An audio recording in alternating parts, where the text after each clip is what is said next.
Hello and welcome to Real Chat with Kat, the podcast dedicated to igniting your entrepreneurial spirit and empowering you to conquer new horizons. In this podcast, we chat with inspiring entrepreneurs on their journey to success through some amazingly insightful and expansive conversations.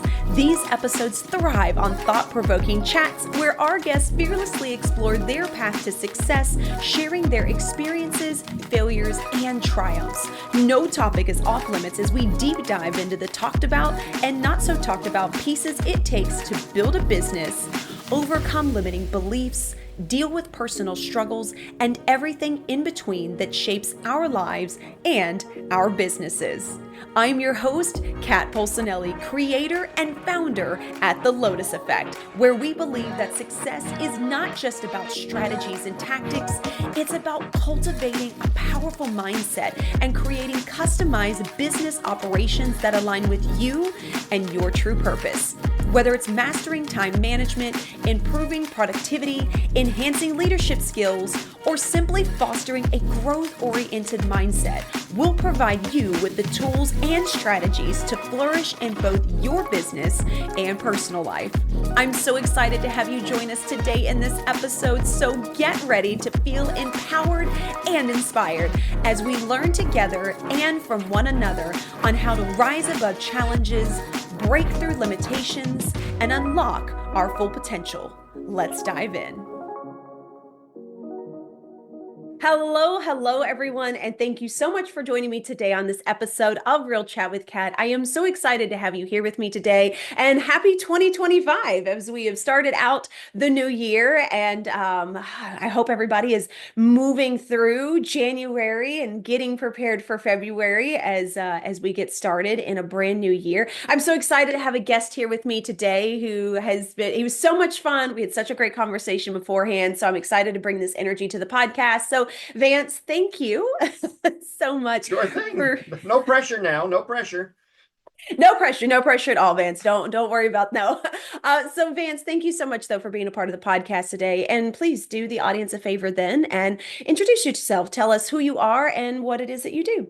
Sure thing. Thanks for having me, Kat. I certainly appreciate it. I can't believe, we've known each other for almost a year now.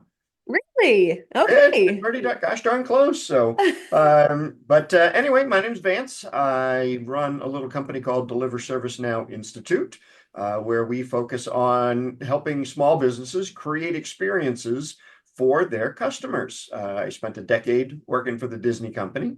And as we all know, Disney is a master at extracting money from your wallet and leaving you feel happy about it and wanting you to come back again and again and again to do it.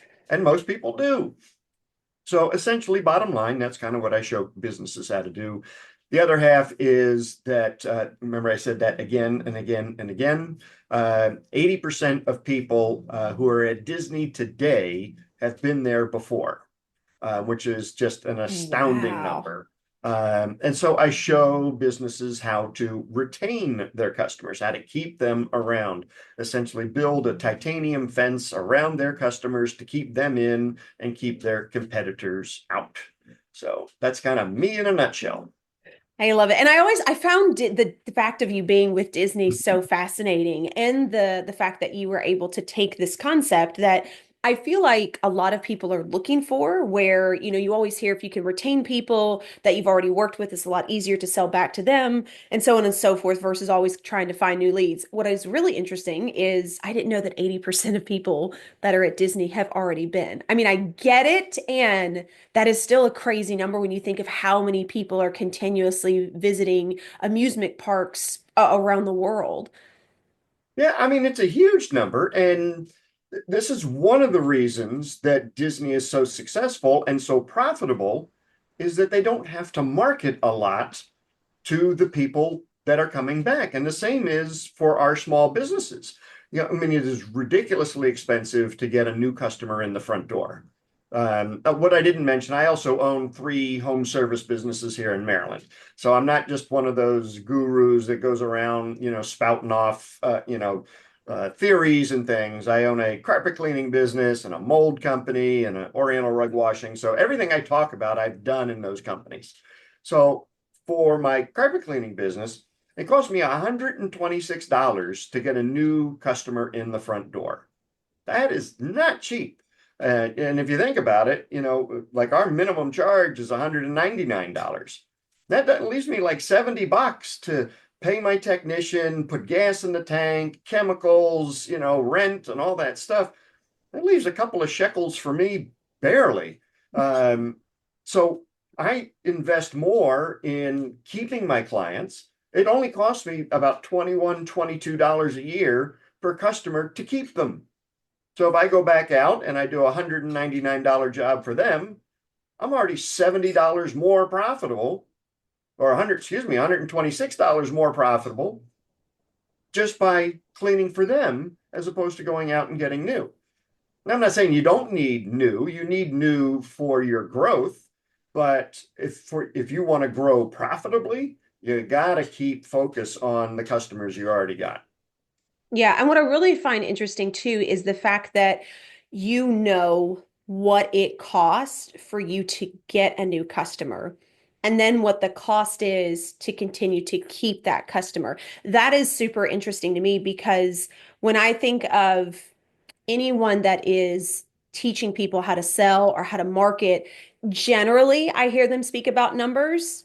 I don't know that I've heard anybody break down to understand how much you are spending to actually get that customer so that you have those metrics to be able to track as well, to actually see what is profitable or where you're actually losing money.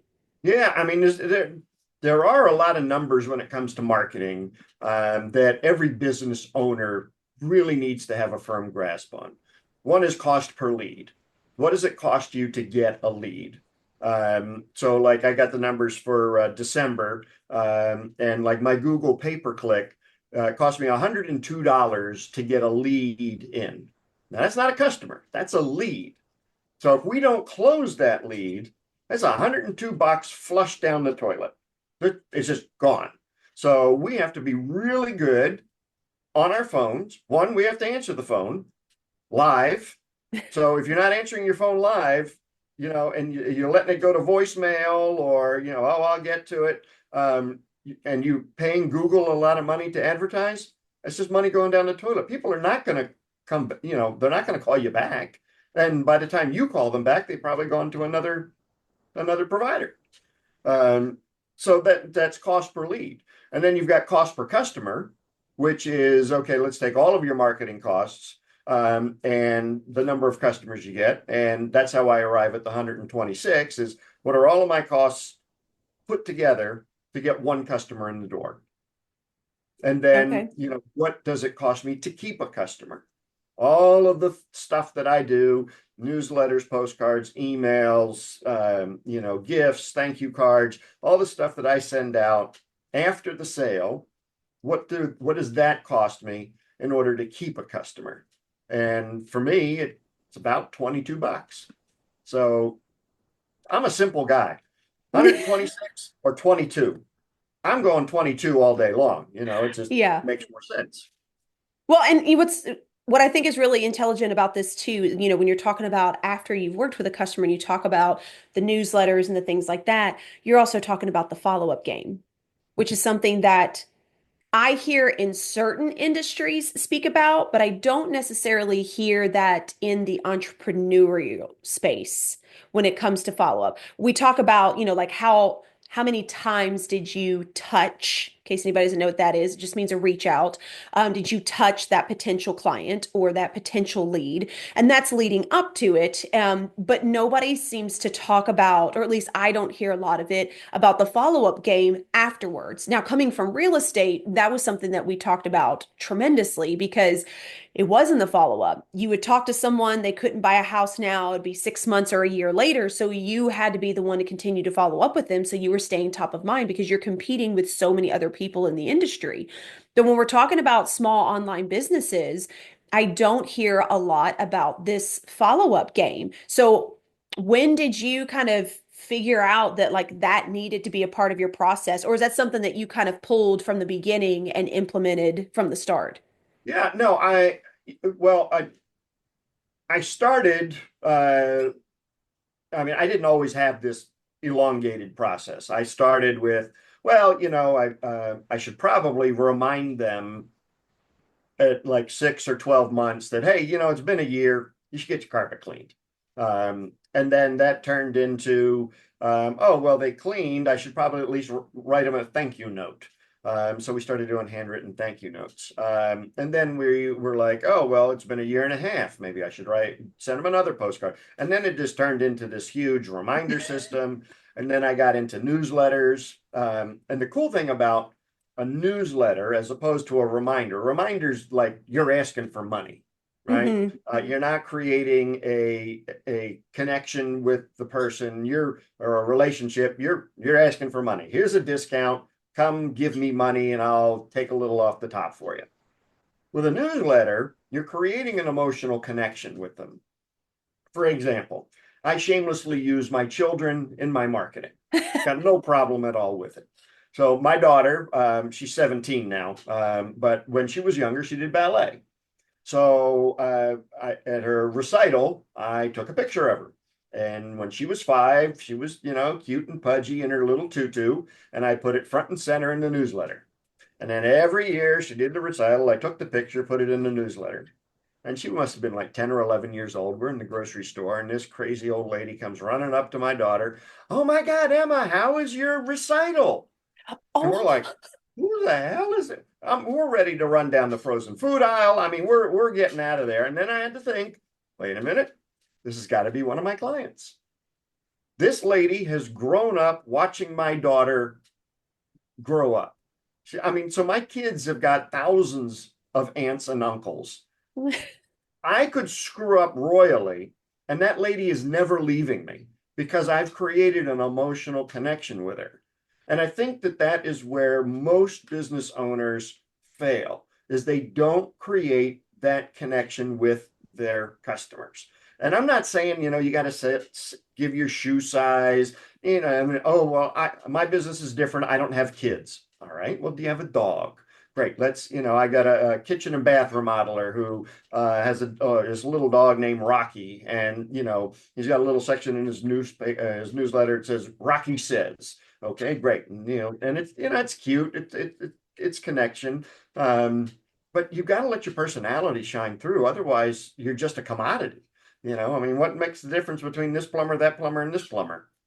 They all know how to turn a wrench. I'm generalizing, but so what separates them? It's the experience they provide. It's the connection that you have with them. Yeah. And I think that especially since 2020, when everybody was kind of shut down in their homes, a lot of people are craving that connection even more, it feels like. I have noticed that when I speak with people that are buying from other things, they tend to connect with the person first and then the product second. Second, even if they know that they need it, that's what they're kind of looking for. And it's really interesting because even when I was in real estate, let's see, I started that 5 years ago.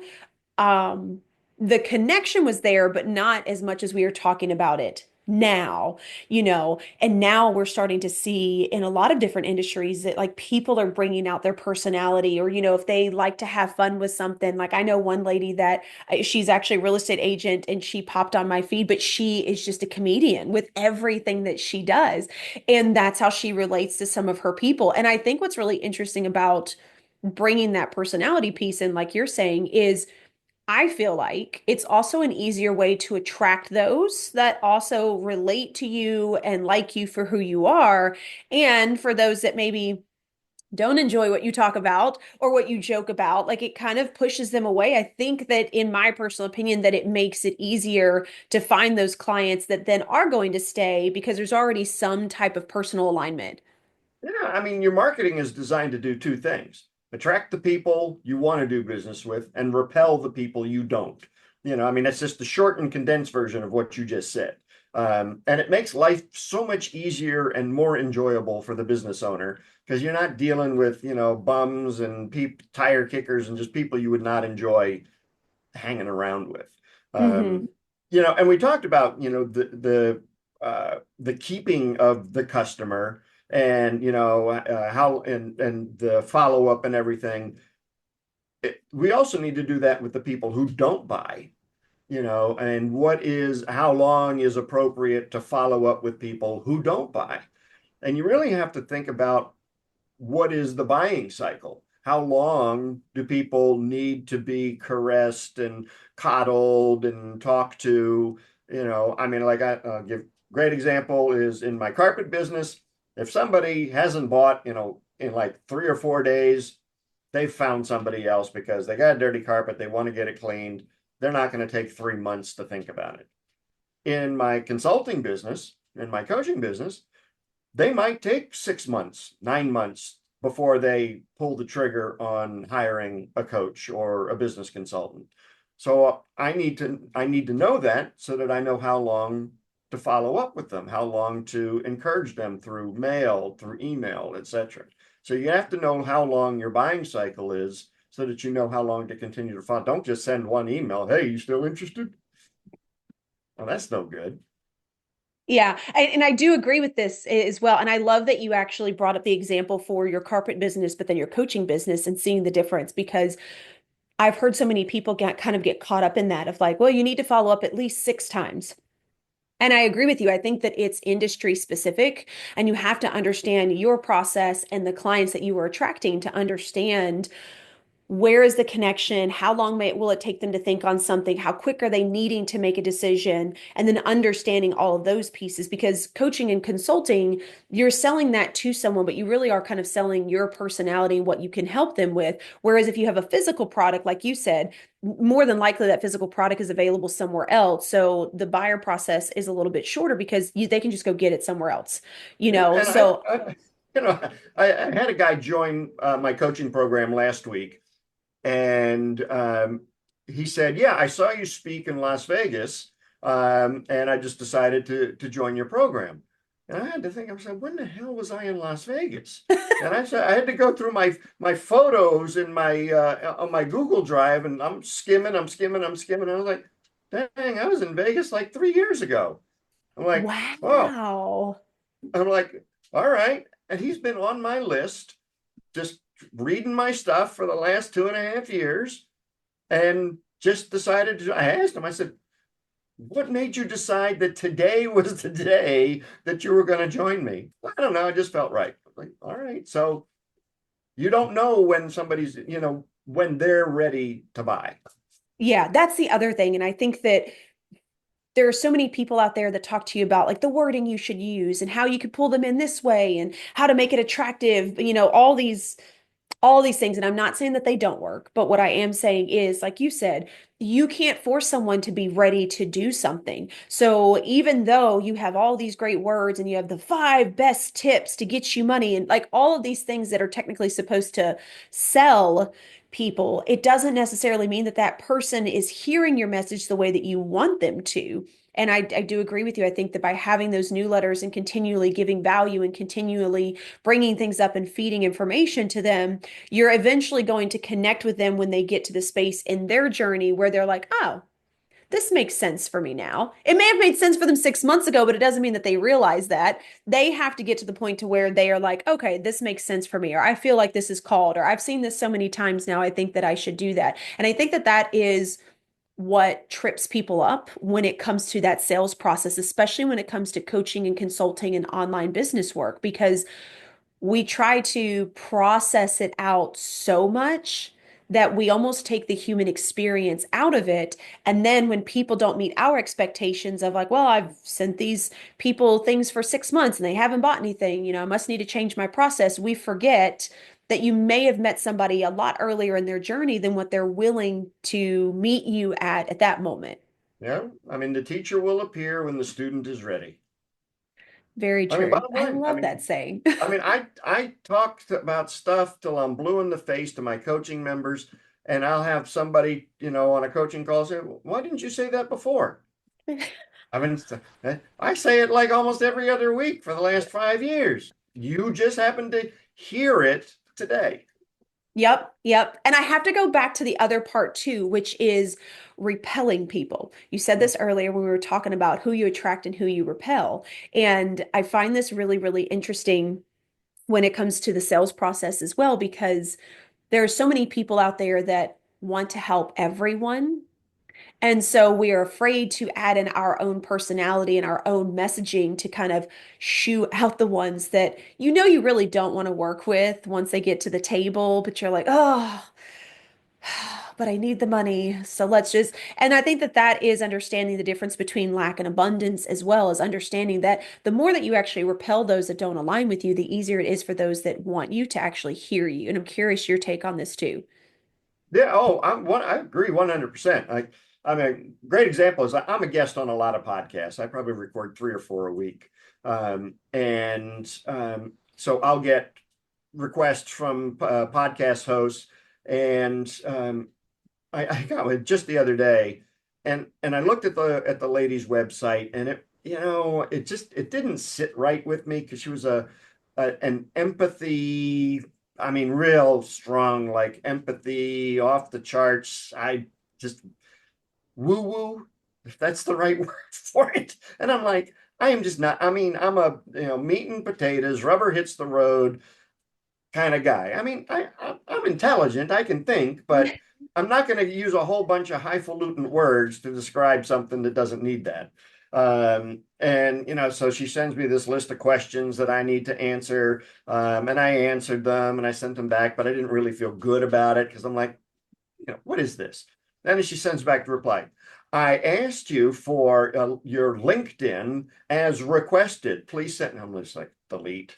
I'm like, this is not the right fit. You know what I mean? Just, Yeah. you know, um, and it's true, I mean, it's going to end poorly. It's not going to be a good relationship. I mean, in my carpet cleaning business, we do not clean rental properties. Mm. Don't clean them. We refuse because the owner wants it done cheaply and they want it done well. And I'm like, well, you can't have both. Pick one. You want it Yep. done cheap? Fine, I'll vacuum. You want it done well? It's going to cost you.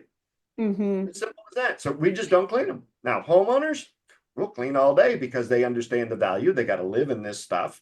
But you have to know what you're good at. You have to know your value. And you do. I mean, it is difficult, boy, when we stop cleaning rentals. For me to say no to money is, I mean, it's like, a vampire saying no to blood. I mean, well, it is. I mean, I couldn't think of Yeah. another analogy right off the That's top of my okay. I head. like That was the best vampires, one so I we're good. got. Sorry. But that was but it is. It is not easy to turn money down. It really Yeah. isn't. But so like we are our business, we're about 35% more expensive than any other cleaner in our area. We're very proud of that fact. Our minimum is twice the amount of the minimum. So I think I mentioned 199 earlier. There's still guys in my area that'll clean 3 rooms for $99. My guys don't get out of the truck for less than 199. And that is the value that we've placed on our service. We're going to do it well. We're going to do it right. We're going to do it the way it's supposed to be done. We're going to give you the service and the experience that you deserve. We're going to give you a guarantee. We're going to give you warranties on top of that. And we're going to be nice. On top of it, we're not going to smell like Axe. When you get, and there's nothing worse than somebody coming into your house and they smell like they just got a bottle of Axe from the 7-Eleven, and it's disgusting. So no, my guys are not allowed to wear cologne. It's part of the service. Interesting. You will not wear, you can't smoke while you're on the job. So you clock in, you're done smoking for the day. Can't smoke again until you clock out, and you are not allowed to wear cologne. I don't care how expensive it is, where you got it, Mama's secret recipe from the Orient. I don't care. No cologne. Because that's part of the experience of coming in. We're a cleaning company. Do you want to come in smelling like smoke and crappy perfume? No, that's Yeah. off-putting. You're not setting the stage for a good experience when you come in stinky, for lack of a better word.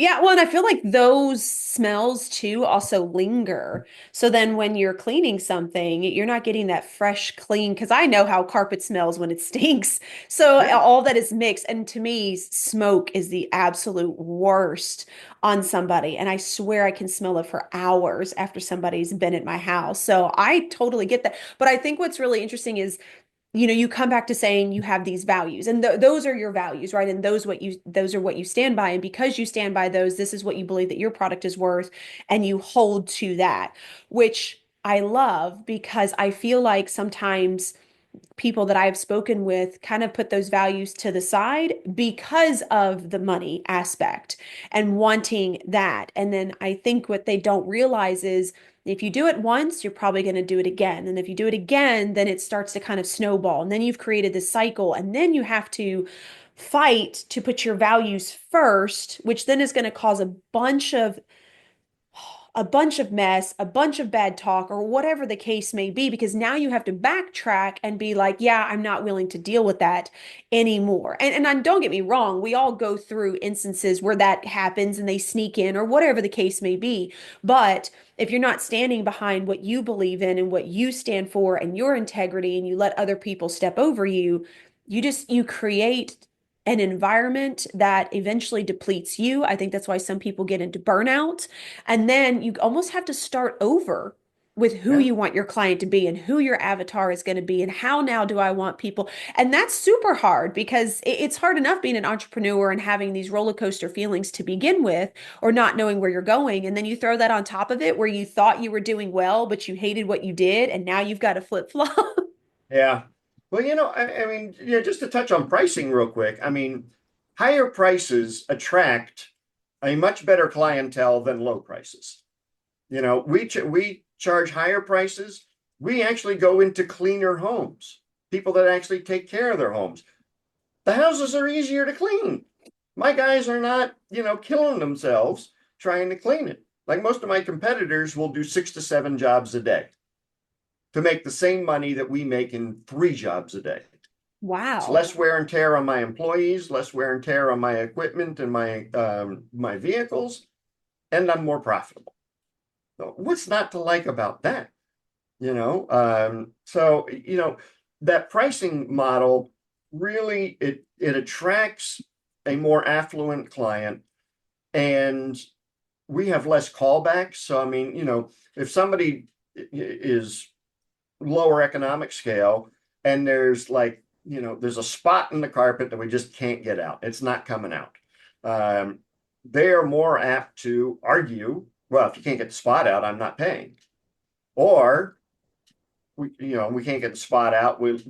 Everything's fine. We leave. They're the first ones to call back and said, well, we need somebody to come back out and get the spot out. Well, we told you it wasn't coming out, but okay, we got to come back. So, it's just, do I believe everybody deserves clean carpet? Sure. Is it going to happen by me? Probably not. And that's okay, right? You're okay with not Yeah. serving every single person in the world, which I think that that's where a lot of people need to get when it comes to selling in your business. If I could ask you, what is something that for anyone that is trying to learn how to even start the process of putting their values first and leaning in with getting more repeatable customers, what are two of the top two or three things that you could suggest to someone just to give them a space to even start with? Well, I mean, a strategy or tactic that I would do and I talked earlier about it, is having a newsletter. And something that is not electronic, something that you can hold in your little hands that comes through the mail. And you don't want to talk about your new whiz bang widget thing that curls your hair, twice as fast as the other thing or whatever, because nobody cares. They really don't. So, like, my newsletters are designed to read like Reader's Digest light. Um, the most the most read piece in my newsletter is stupid criminal stories. Like the idiots that get caught doing something because they were dumb about it. The one I had back at Halloween was some guys robbed a 7-Eleven down in Virginia wearing pumpkins uh, as their masks, and of course they couldn't see, so they took them off while they were in the 7-Eleven. I mean, it was funny. And then November, I didn't run that particular piece of the newsletter. I got angry phone calls. They're like, "Where's the stupid criminals piece?" No. I'm like, sorry. Well, see, now I know people are reading it because they're looking forward to the stupid criminal stories. Um, and so don't think that it's not getting read. People love to be entertained. They don't like to be taught. They don't like to learn. They want to be entertained. I mean, just look at our society. How much do we pay an entertainer? How much do we pay a teacher? There's a vast difference. Am I saying it's Yeah. right? No, but that's where we place our emphasis on entertainment. So your newsletter needs to be entertaining. It should be personalized. It should have something about your background. Did you go on vacation? Do you like dogs? Do you like to cook? Favorite recipe? Something that just kind of connects with your customers. And it needs to be consistent. Don't start something and then you're not going to follow through with it. So I've been doing in my carpet business, I've been doing a newsletter every month for the last 14 years. Wow. 14 years. A carpet cleaner doing a newsletter. But now my repeat rate is just a tick under 70%. It's like 68, 69%, which in our industry is like huge.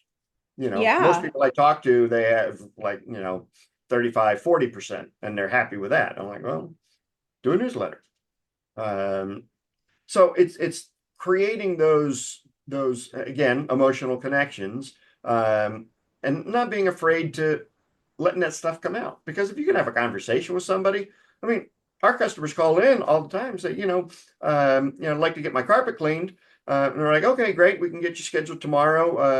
Bill will be out there between 1 and 3. Oh no, only Stephen can clean my carpets. Oh, And we're like, well, Stephen doesn't have any availability till next week. That's okay, we'll wait. See, because Stephen has made a connection with that customer. Great, that's exactly what I want. It's exactly what I want. Because those customers are not leaving. Unless Stephen leaves, those customers they're not going anywhere. And when you talk values, you know, we talk a little. I was making fun of empathy earlier, but we talk about time, and time being valuable. And I tell my guys, I mean, if you are going to be late, one, obviously, we call, say, hey, look, we're stuck on a job. I'm going to be a few minutes late. But two, you stop at the grocery store and you pick up a bouquet of flowers and you bring it to your next job. Because 90% of the people that answer the door are women. And the 10% that answer the door are men. We're like, well, here, go give these to your wife. She'll be really happy because you probably don't give her flowers anyway. Um, it's you a know, win-win. uh, well, so and people, and I mean, if your carpet guy showed up with flowers, you're immediately gonna, at least not be that mad that he's late. And he, and so, yeah, I mean, your values you shouldn't compromise your values in your business at all, because then one, you're two-faced. You can't live with genuineness. And then you forget who you are, and then you start living by somebody else's values, and now you're all confused. And yeah, it just doesn't work. Yeah. I feel like, the overarching theme here is what we tell everybody, right? When they're kids, be yourself. Because people really do connect with you. They connect with you.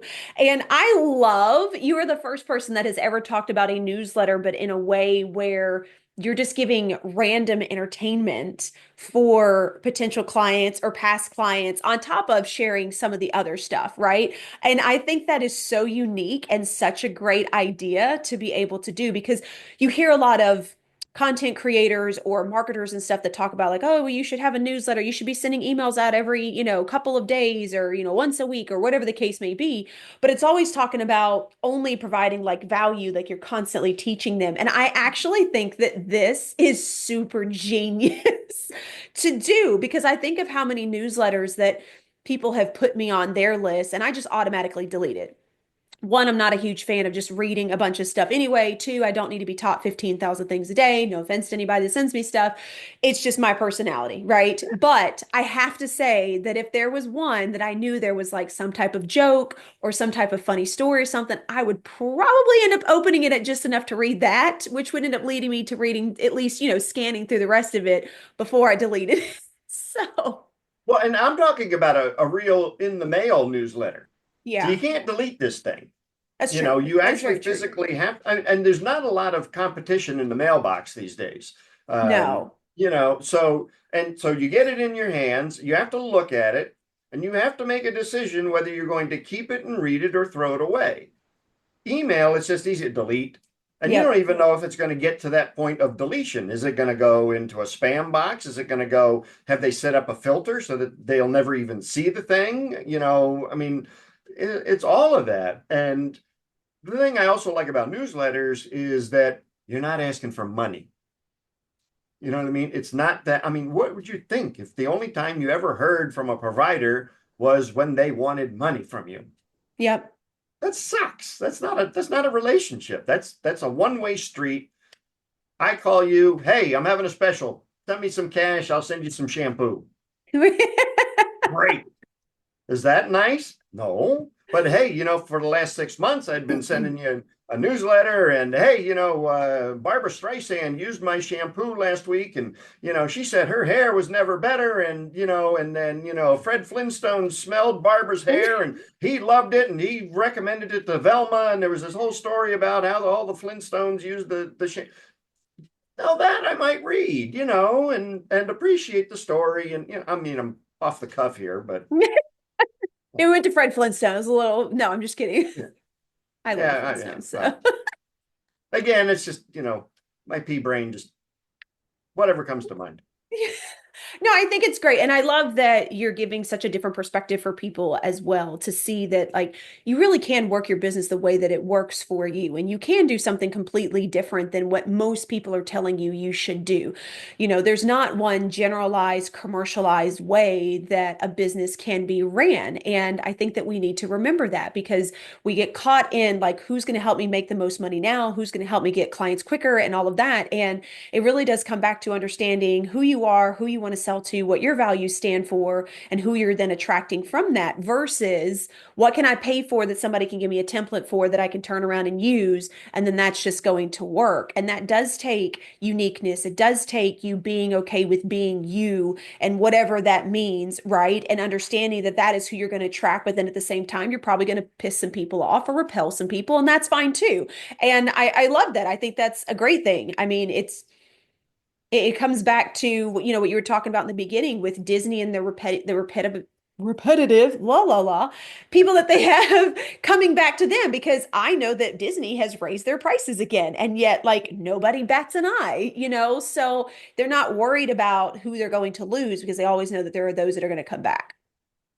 No doubt, 100%. And that's the key thing is if you've got those connections, you have that ability to raise your prices and not lose customers. And actually, I mean, I have entire courses that I do on this about how to raise your prices without losing a customer because you have created these engagements. And I mean, you could raise your prices 10% just because, and nobody's going to bat an eyelash, Mm-hmm. exactly. And Disney knows that.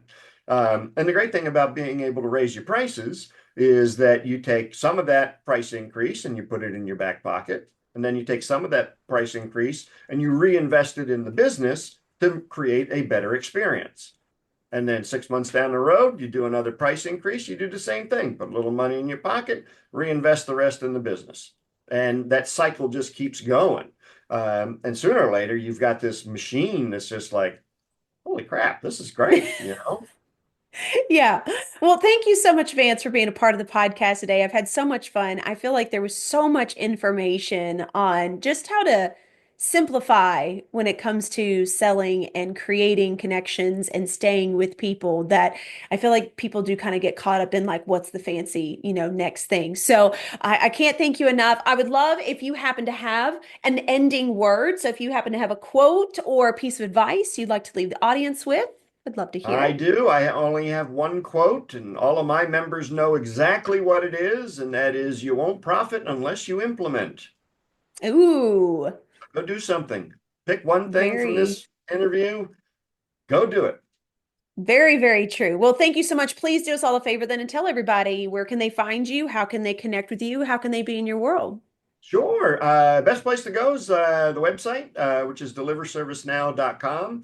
I actually put up a new free download, which is 52 ways to wow your customer, 52 low or no cost ways to wow your customers. One per week. So you got one new way to do it every week. So deliverservicenow.com is Ooh. best place to go.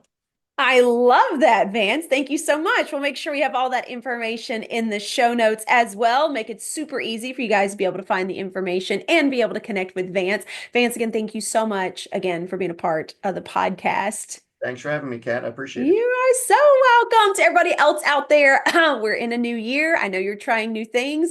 I hope you found one thing in this podcast that you can take away and implement, as Vance said, and at least test it out. What's the worst that can happen? It doesn't work. I mean, we try things all the time. That's part of being an entrepreneur. Trial and error, and then something ends up working that we really feel called to use. So until next time, please do one thing positive for someone each and every day and see the difference that it makes in your life. So until next time, have a great day.